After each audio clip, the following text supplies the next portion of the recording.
You wake up one morning and it just hits you, the sun is shining. The birds are chirping, but all you feel is this heavy gray cloud hanging right over your head. Maybe you got into a disagreement with your spouse last night, or your boss made a comment that just didn't sit right with you. You find yourself dragging through your day feeling a little empty, feeling a little blue. You don't have the energy to put on that happy face for your coworkers, and the thought of making dinner feels like climbing Mount Everest. You just want to crawl into bed and pull the covers over your head, hoping that tomorrow this feeling will just be gone. This is a scenario most of us know all too well. It's a bad day, a rough patch, a moment where life just feels heavy. You might snap at your kids for something small or find yourself tearing up while watching a commercial that normally wouldn't faze you. You look in the mirror and you don't quite recognize the exhausted person staring back at you. It's a feeling of being out of sync with the world, like you're watching your own life from behind a thick pane of glass. It's uncomfortable, it's frustrating, and it can make a single day feel like an eternity, leaving you questioning what's wrong. Now let's think about this. Is this feeling just a temporary storm? A passing shower that will soon give way to sunshine? Or is it something more? Let's get one thing straight right now. Feeling sad is not a weakness, it's not a character flaw. Sadness is a normal, healthy human emotion. It's a signal, a flashing light on your internal dashboard, telling you that something has happened that affects you. You lose a pet, you go through a breakup, you get laid off from a job you loved, you simply miss a friend who lives far away.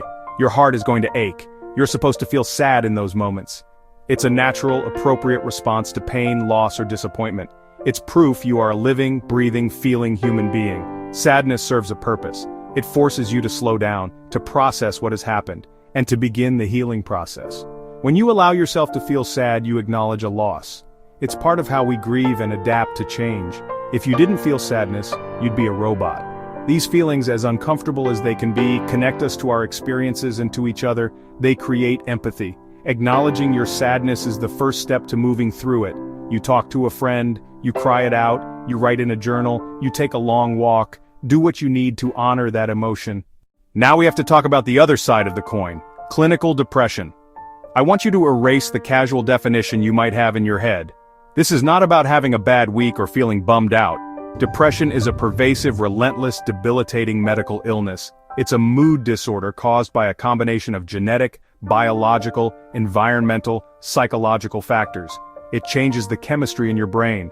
This isn't something you can just snap out of any more than you can snap out of diabetes or heart disease. It's a physiological problem that requires real treatment.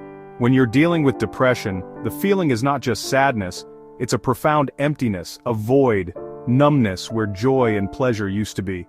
Your hobbies, spending time with friends, your favorite foods, suddenly hold no appeal. They feel like chores. The color has been drained from your world. Everything is in shades of gray. Often there's no clear reason at all. You could have a great job, a loving family, and everything you thought you ever wanted and still feel utterly and completely hollow inside. This illness doesn't just mess with your emotions, it wages war on your body and your mind. It brings with it a crushing fatigue that no amount of sleep can fix. The most dangerous part of depression is the way it distorts your thinking. It's a liar. It whispers in your ear that you are worthless, that you are a burden, that things will never get better. It isolates you, making you believe no one understands. This toxic, negative feedback loop is a downward spiral that can be incredibly difficult to escape on your own. This is why it's a different beast. Alright, let's put these two side by side so you can see the difference clear as day. In one corner, you have sadness, and in the other, you have clinical depression. The first major difference is duration. Sadness is temporary. It comes and goes. To get a clinical diagnosis, these feelings have to be present nearly every day for at least 2 weeks. It's a marathon of misery, not a sprint. Next up is intensity and pervasiveness. When you're sad, you can still experience moments of joy or relief. You might be sad about a fight with a friend, but you can still laugh at a funny movie. The sadness is there, but it doesn't consume every single aspect of your life. Depression is a total takeover. It blankets everything. Hobbies, music, friends. This loss of interest or pleasure, what doctors call anhedonia, is a hallmark symptom of depression. It steals your ability to feel good about anything at all. Let's talk about the impact on your daily life. Sadness can certainly make it harder to function for a little while. You might have a day where you're less productive at work or don't feel like being social. But you can generally still meet your responsibilities. You get the kids to school. You show up for your job. You pay your bills. Depression, however, can be paralyzing. It can make it physically difficult to get out of bed, showering, eating, or even answering a text message. It fundamentally interferes with your ability to work, study, sleep, eat, and maintain relationships. So, what are the red flags you need to be looking for, either in yourself or in someone you care about? The official diagnostic manual, the DSM-5, lists specific criteria, and it's time you knew what they are. The first and most critical sign is a persistent depressed mood for most of the day, nearly every day. This isn't just feeling sad, emptiness, hopelessness, despair. For children and adolescents, this can sometimes show up as irritability instead of sadness. The second major red flag is loss of interest or pleasure in almost all activities you once enjoyed. We talked about this before, it's called anhedonia. Spending time with loved ones feels draining. Alongside this, watch for significant changes in weight or appetite when not dieting, eating much more or much less. Next on the list are sleep disturbances, insomnia or hypersomnia, a profound loss of energy nearly every day. Simple tasks feel like they require a heroic effort. Your body and mind are running on empty, like a gas tank with a hole in it. This level of exhaustion is far beyond just feeling tired after a long week. Your brain feels foggy and slow. And the most serious red flag of all is recurrent thoughts of death or suicide, with or without a specific plan. If you or anyone you know is experiencing these thoughts, that is a crisis. You have to treat it as such and get help immediately. These aren't just signs of a bad mood, they are signs of a serious illness that needs professional attention. Now listen to me, confusing sadness with depression isn't just a simple mistake in vocabulary, it has real serious consequences. When you tell someone who is clinically depressed to cheer up or to look on the bright side, you are not helping.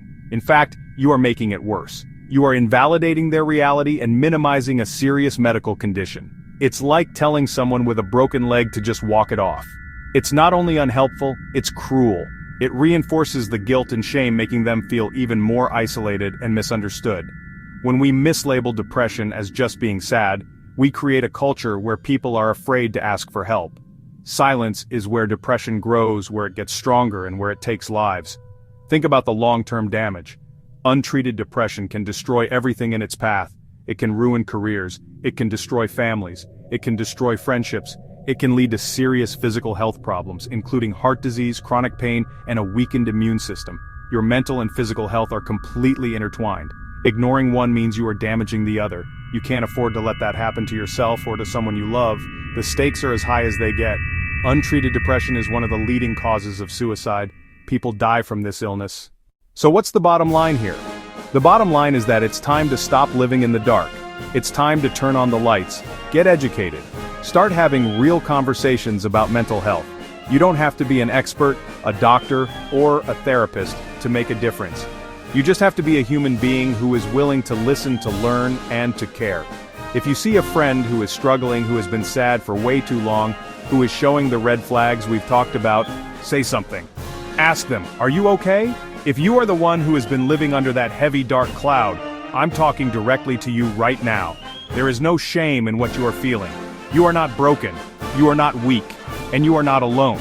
You are dealing with a medical condition, and there is effective treatment available. Therapy, medication, lifestyle changes. These things work, but they can't work if you don't take the first step. That first step is raising your hand and saying, I'm not okay, and I need help.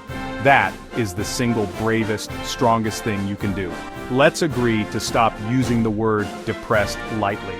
Let's agree to check in on our friends and family and to really listen to the answer when we ask, how are you? Share your own story when comfortable to show others it's okay to not be okay. The more we talk about this, the more we normalize it, the more we chip away at the stigma. Your voice matters. Your story matters. You have to be the hero in your own life. You have to get to work and start the journey back to the life you want and the life you deserve. Recovery is not just possible, it is your right, because you are worth it, period. If this helped, please like, share, comment, and subscribe. Follow for more videos like this. Period.